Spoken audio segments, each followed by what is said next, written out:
encontrar este punto de trabajo. Y para ello, nosotros llamamos esto lo que es la polarización.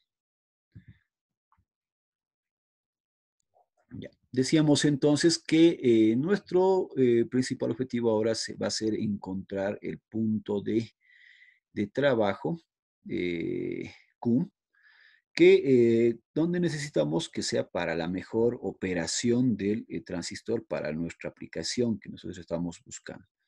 Adicionalmente, también es importante buscar que este punto de trabajo sea también lo más estable posible, ya que si nosotros buscamos un punto de trabajo donde esté a punto de estar en corte o en saturación, o sea, el transistor posiblemente con una leve variación no va a saber dónde trabajar, si está como amplificador o en corte o en saturación. Entonces, si nosotros buscamos un punto donde no logramos hacer que trabaje adecuadamente, también va a ser inestable. Entonces, vamos a ver un concepto también importante de cómo lograr que este punto de trabajo también sea estable. Pero en lo general, cuando este punto está casi en el punto medio, generalmente desde nuestra línea de carga DC, generalmente siempre es estable, pero vamos a ver un criterio para determinar exactamente dónde sería lo más estable posible nuestro punto de trabajo. ¿Ya? Entonces, la polarización va a ser encontrar este punto Q. Aquí podemos ver en la gráfica, tenemos una gráfica del transistor tomando en cuenta la corriente de colector con respecto al voltaje base emisor. ¿Ya? Si nosotros tenemos esta gráfica, la gráfica de la curva es como la gráfica de un diodo, ¿no? Donde de una vez pasado el voltaje de ruptura, que es en este caso en la base, el voltaje base emisor, vemos que empieza a conducir.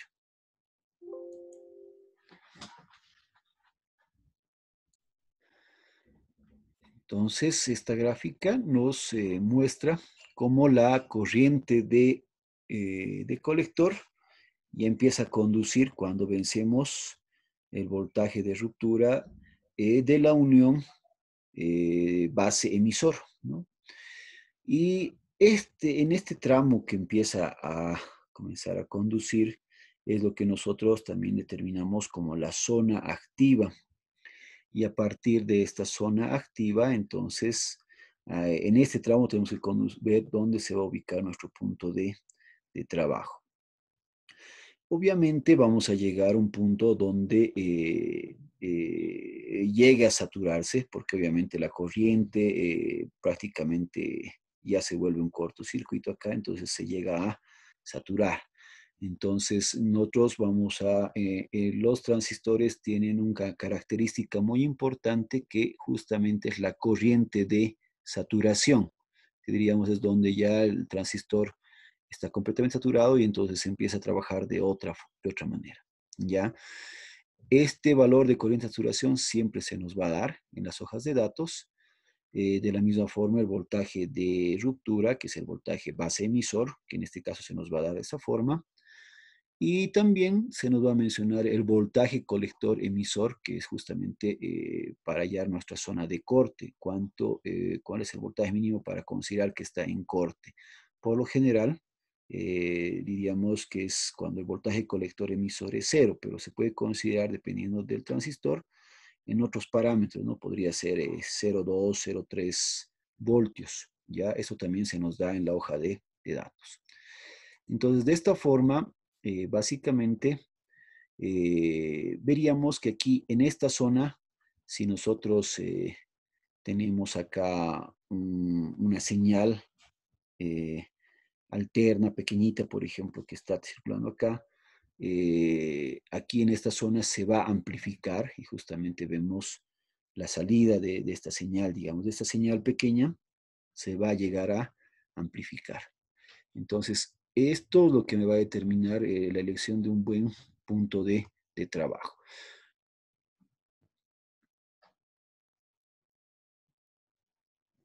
Existen varios circuitos de polarización, ya, o varias formas de polarizar. Inicialmente, eh, incluso podemos decir que los transistores se pueden polarizar de acuerdo a un punto común. Ya tenemos la polarización en emisor común, en base común y en colector común. En el caso de emisor común, justamente el emisor tiende a ir hacia tierra porque es un punto, una parte común, y la entrada viene, o los otros elementos, por la base y la salida por el colector. Si tuviéramos una polarización en base común, la base va a tender a ir hacia la tierra y la entrada vendría por el emisor y la salida por el eh, colector. Y básicamente si tenemos en colector común, la entrada vendría por el emisor y la salida vendría por el colector, perdón, por el emisor, y el colector tendría que tender a ir hacia tierra como un elemento común. Entonces, eso pero vamos a ver más adelante. Para entender bien la parte de polarización, vamos a trabajar en la forma más general que tenemos los transistores, que es en la configuración de emisor común. Entonces, y vamos a ver cómo se polariza nuestro transistor. Entonces, a partir de una configuración de emisor común, vamos a analizar la polarización y existen diferentes circuitos de polarización. Por ejemplo, acá tenemos la polarización de base, ¿ya? Donde nosotros le vamos a controlar acá la polarización con esta fuente de tensión y esta resistencia. Entonces, directamente nuestro transistor está conectado a una resistencia y una fuente, que ya aquí nosotros podemos manejar y podemos operar. Esta misma configuración se puede utilizar una configuración alterna. Para no utilizar dos fuentes, podemos utilizar esta configuración, donde estaría trabajando con la misma fuente de polarización del colector, ¿ya? Me va a servir para alimentar a la base, ¿no? Entonces, estas dos configuraciones son equivalentes, solo que en este caso es más fácil de trabajar porque aquí la fuente, al ser independiente, nosotros podemos trabajar con un valor de fuente y no tanto buscar esta resistencia. En cambio, en esta configuración, como requerimos una cierta corriente acá y tenemos una misma fuente para los dos, entonces ahí sí tenemos que buscar una resistencia adecuada para que polaricemos y trabaje de la misma forma que, que esta configuración. Al mismo tiempo, esta polarización de base, aquí como podemos ver, esencialmente no se consideraría el emisor, porque solamente dependería, como mencionamos, del voltaje colector emisor y de la corriente de base que va a circular acá en nuestra polarización, ya esencialmente. Entonces, esta corriente de base nos va a dar la corriente de colector que va a circular acá. Entonces, no necesitamos mucho la resistencia de emisor inicialmente. Entonces, esta sería la forma más básica. Pero luego vamos a ver, hay criterios en los cuales si trabajamos de esta forma, podríamos crear una cierta inestabilidad en el transistor. Por lo tanto, se sugiere colocar una resistencia de emisor para que esto me garantice cierta estabilidad en el circuito, ¿ya? Y de esta forma, entonces, obviamente, entraría otra incógnita más para poder hallar. Entonces, hay que tener acá, saber diseñar hallar estas tres resistencias para que el transistor trabaje en el punto que nosotros queremos que trabaje, ¿ya? Tenemos también otra forma de polarización, que sería la polarización por división de tensión. La polarización por división de tensión, en este caso, es un circuito un poco mejor adaptado del primero, que este solamente tiene una resistencia. Acá tenemos dos resistencias, ¿no? Haciendo un divisor de tensión. Y en este caso ya va a variar, entonces, esta relación ya no va a ser tan directa de controlar, entonces va a depender de dos resistencias para que podamos polarizar adecuadamente nuestro transistor. Esto obviamente va a tener un mejor trabajo que este tipo de amplificadores, porque así puedo, o de esta polarización, porque es más fácil controlar también la parte de estabilidad. Y de la misma forma, este circuito podemos completar la polarización por división de tensión con resistencia de emisor. Así, de esta forma, sí o sí puedo garantizar la estabilidad de este circuito.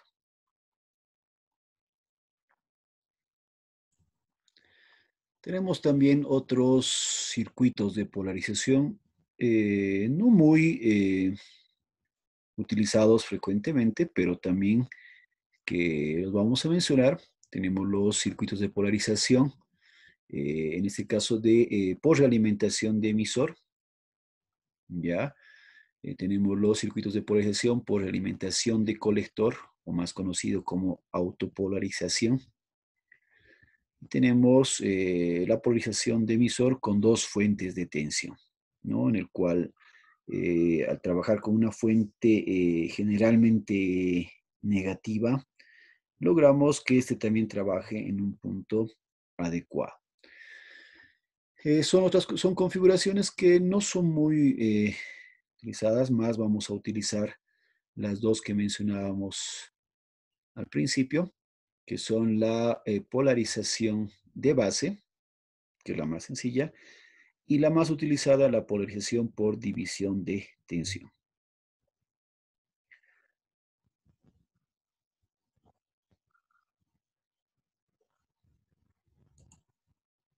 Bien, entonces vamos a ver la polarización de base. En este caso también se conoce como polarización fija, porque en este caso depende solamente de una sola resistencia, en este caso la resistencia de base y la resistencia del colector. Bien, ¿cómo se hace esta polarización? Básicamente, nosotros tenemos una sola fuente BCC conectada y dos resistencias RC y RB. La gráfica que nosotros queremos encontrar para hallar la recta de carga es la relación de la corriente de colector con respecto al voltaje de colector emisor, ¿ya? Y para ello, bueno, vamos a asumir que tenemos acá una gráfica de esta gráfica del comportamiento del transistor, por ejemplo, está en color azul, que está con respecto a un voltaje o una corriente de base ya máxima y obviamente también una corriente de base mínima, ¿no? Entonces aquí tendríamos varias gráficas, ¿no? Si nosotros para diferentes valores de la corriente de base habría diferentes gráficas, ¿ya? Entonces, en todo este rango puede llegar a trabajar o hallarse esta recta de carga.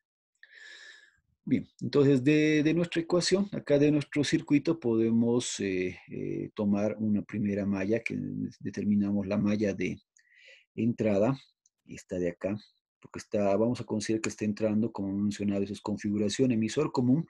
La entrada es por la base, entonces esta es la malla de entrada. Si confirmamos este circuito de esta malla, ¿ya? Veríamos que aquí hay una fuente, voltaje de BCC, habría una caída de tensión sobre esta resistencia, ¿ya? Que para nuestro caso sería la corriente de base por esta resistencia, más acá, como esta es una juntura de PN, básicamente tendríamos un voltaje de base emisor, ¿ya? Entonces, esa sería la primera ecuación que tendríamos para este circuito. Y bueno, en la otra malla, es decir, esta malla de salida, porque aquí consideramos que la salida es por el colector, entonces vamos a hacer la otra ecuación. Igual, tengo una fuente VCC, tengo una caída igual a una caída de potencial en esta resistencia que va a estar dada por la corriente de colector, por la resistencia de colector, más el voltaje que hay entre el colector y emisor. Entonces son dos ecuaciones, la ecuación de entrada, ecuación de salida. De acá es que nosotros vamos a primero hallar la corriente de base. En nuestro primer paso necesitamos hallar la corriente de base. Si hallamos la corriente de base, es despejando de esta ecuación el voltaje CC menos el voltaje base emisor sobre la resistencia de base.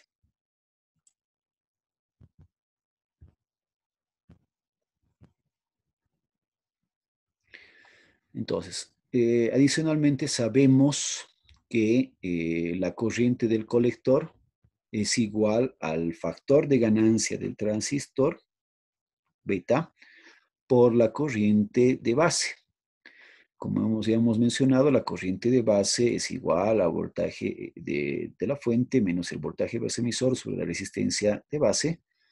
Por lo tanto, nuestra corriente de colector simplemente se va a multiplicar por el factor de ganancia. Aquí podemos ver en este caso que diferentes puntos de trabajo en función justamente de la corriente de base, ¿no? Entonces, si yo tengo una corriente de base, por ejemplo, voy a tener un diferente punto de trabajo. Entonces, variando la base, el punto de trabajo va a variar.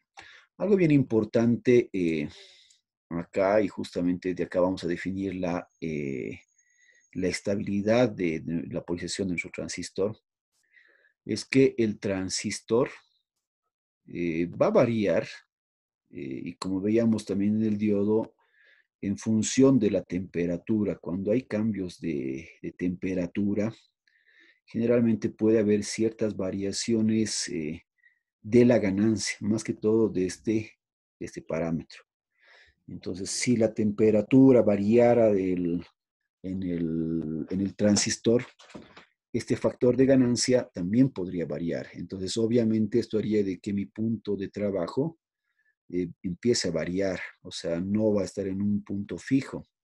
Y como mencionábamos, esta es una polarización fija, debería mantenerse este punto acá. Entonces, lo que queremos notar acá en esta diapositiva es que el punto Q no es estable frente a las variaciones de ganancia. O sea, si el factor de ganancia no es muy fijo en el transistor, entonces también de la misma forma el punto de trabajo va a ir variando y esto genera inestabilidad.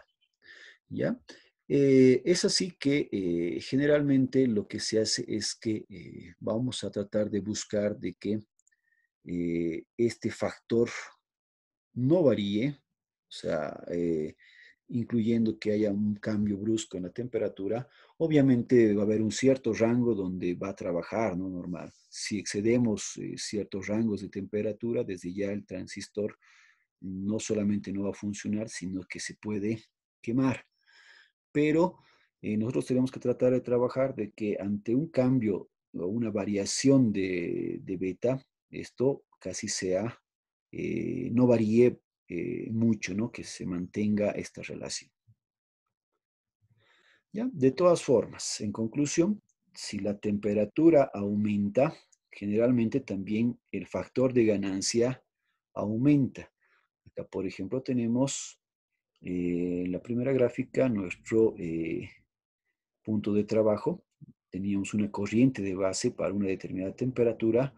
Esta corriente de base va a aumentar a una determinada temperatura 2, ¿ya?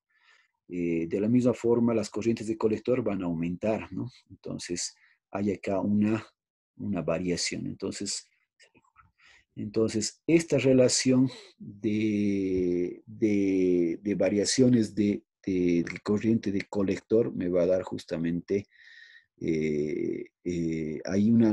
va a generar también una variación de los factores de ganancia. Y este factor de ganancia generalmente debería casi permanecer fijo, ¿ya? Por eso me diría que el transistor está trabajando, tiene esa característica, entonces tiene que tender a trabajar de manera fija.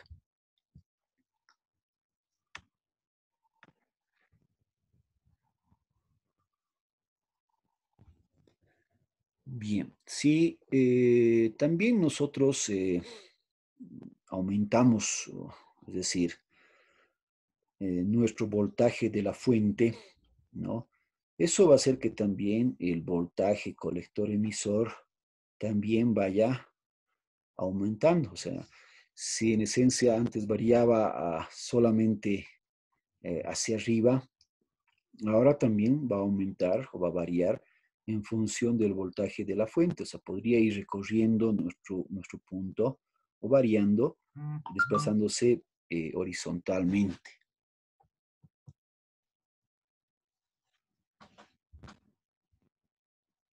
¿Ya? Y bueno, de esta manera, entonces también hay una variación del punto de trabajo ante una variación de el parámetro de ganancia.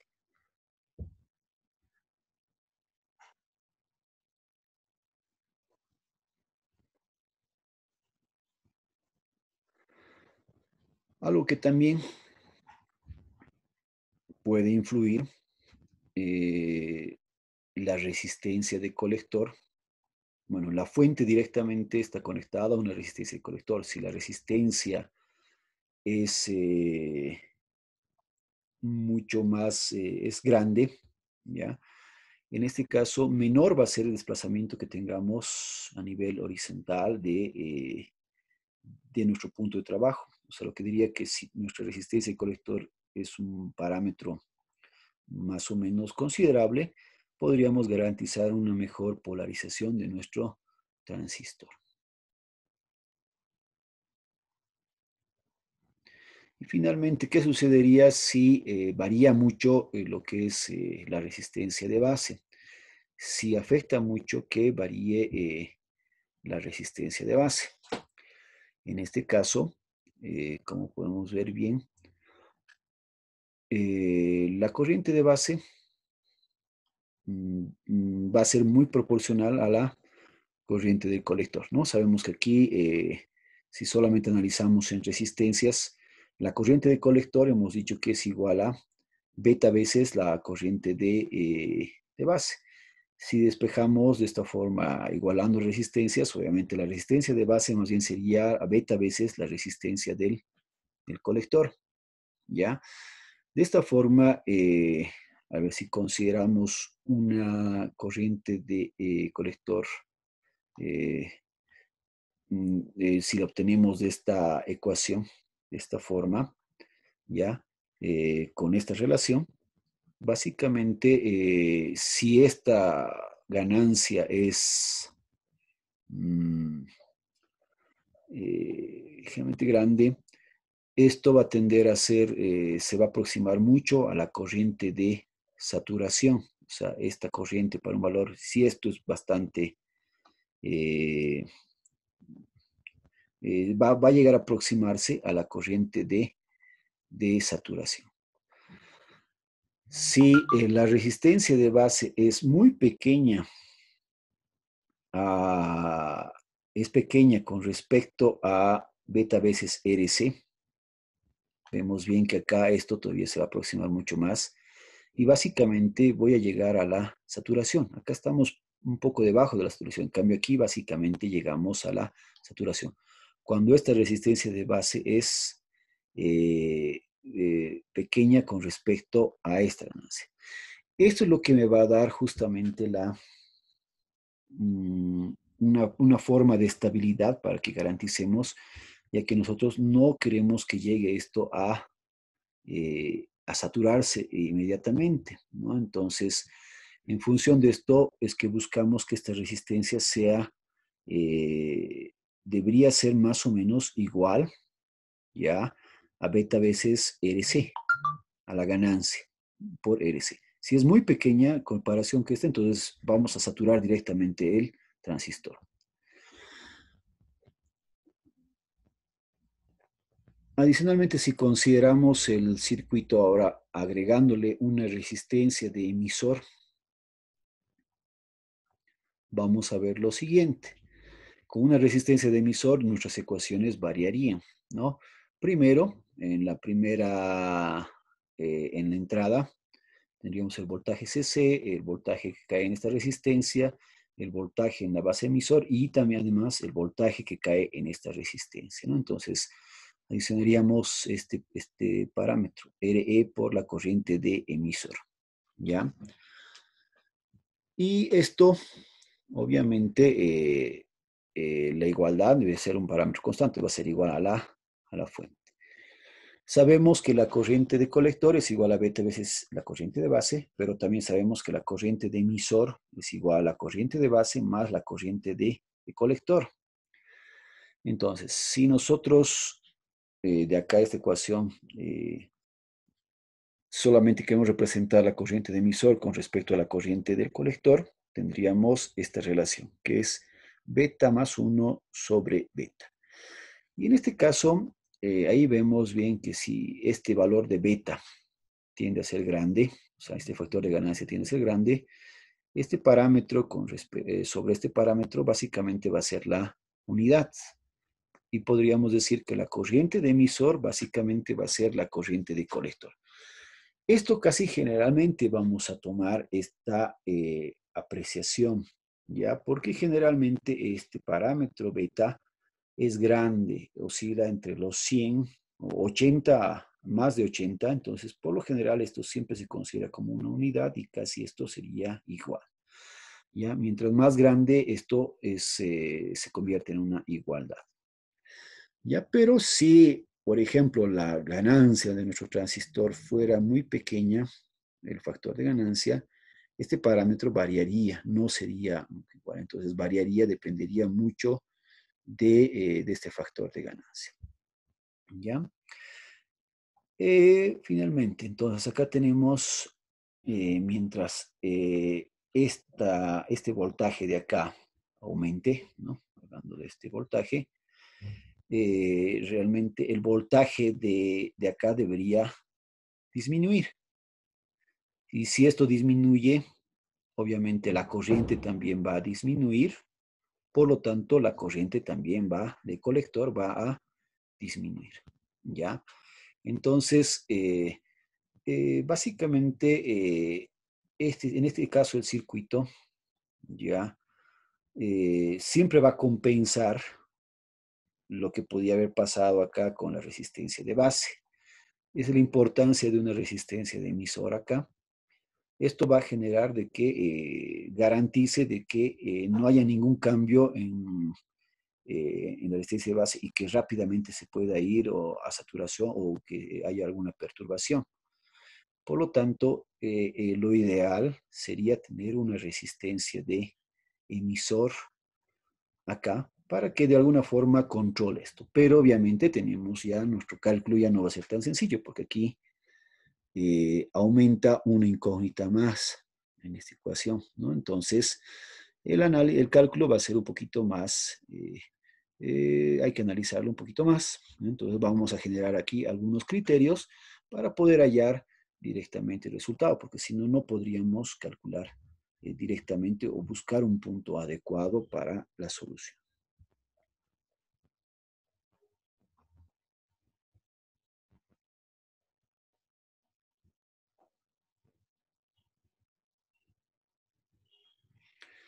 Bien, finalmente acá si vemos bien en este circuito, ya tomando las ecuaciones con la resistencia de emisor, asumiendo que queremos que la corriente de emisor básicamente la vamos a considerar igual a la corriente del colector, nuestra ecuación se podría resumir de esta forma, ¿no? Va a ser igual al voltaje CC en la salida y tendríamos también que la resistencia emisora más la resistencia de colector por la corriente de colector directamente, ¿ya? Esto es haciendo una aproximación, ¿no? Si asumimos esta aproximación, tendría esta ecuación y para graficar esta recta. Si graficamos estas rectas, entonces tendríamos acá que la corriente de colector básicamente es igual al voltaje CC sobre estas dos resistencias, sobre la suma de estas dos resistencias, ¿ya? Ya no solamente sobre RC, entonces aquí tendría esta. Y más este BCC viene acá igual a restar sobre también esta, que vendría a ser la pendiente de esta nueva recta. Entonces aquí podemos ver las dos rectas. La primera es cuando no tenemos resistencia de emisor, ¿ya? Y esta es cuando tenemos resistencia de emisor. Vean bien cómo varía con los cambios de temperatura, por ejemplo, acá. En el caso de la primera, estos cambios de acá, de una hasta a otra temperatura, por ejemplo, para una misma corriente de base con diferente temperatura, el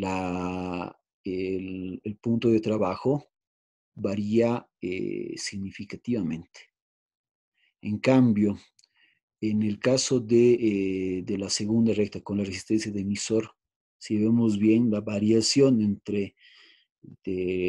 primer punto con el segundo punto, ya es mínima. O sea, hay una variación mínima. Por lo tanto, podríamos decir que el circuito es más estable. ¿Ya? Acá, en esta parte, obviamente tenemos el resultado más preciso, ¿ya? Cuando esta beta no es muy grande, entonces este sería el resultado un poco más preciso. Y en este caso estamos trabajando con respecto a la resistencia de base, ¿ya? Si analizamos, por ejemplo, de este lado, de esta ecuación, desde la entrada, ¿no? Mi ecuación resultante para la corriente del colector con respecto a la resistencia de base sería la siguiente y con respecto al voltaje base emisor. Y en este caso, para que el circuito realmente sea estable, ya, o sea, no haya esta variación que queremos, ahí tendríamos nuestro primer eh, criterio. Básicamente hacemos de que para que esta corriente colector básicamente sea el mismo punto que tenemos acá, haríamos de que esta resistencia de emisor básicamente sea, tiene que ser equivalente o diríamos muy grande con respecto a la resistencia de base sobre el factor de ganancia. Así, de esta forma, si logramos que esta resistencia sea más grande que esta, o sea, básicamente esto puede absorber todo este parámetro, ¿ya? Entonces, si nosotros logramos hacer esto, diríamos que el circuito va a ser estable. Y para ello, el primer criterio que tendríamos de estabilidad de un circuito polarizado de base es que la resistencia del emisor debería ser mucho más grande que la resistencia de base sobre el factor de ganancia. Este mucho más grande lo podríamos directamente tomar como que la resistencia de emisor tendría que ser por más grande que, o sea, mayor a 100 veces la resistencia de base sobre el factor de ganancia. Con esto conseguimos que el circuito sea básicamente estable, ¿ya? Entonces, el efecto de poner una resistencia de emisor en este circuito hace que nuestro circuito sea mucho más estable. Y para poder hallar entonces la resistencia de emisor o la resistencia de base en función de la resistencia de emisor, tomaría este criterio, ¿ya? por lo menos es este valor. Acá decimos que debería ser mucho más grande. Y acá es por lo menos, entonces debería ser 100 veces este valor. En algunos casos, igual se toma en vez de esta forma, es al revés. La resistencia de base tiene que ser, multiplicamos la resistencia de emisor por el factor de ganancia y dividido sobre 100. Entonces ahí hallamos la resistencia de base.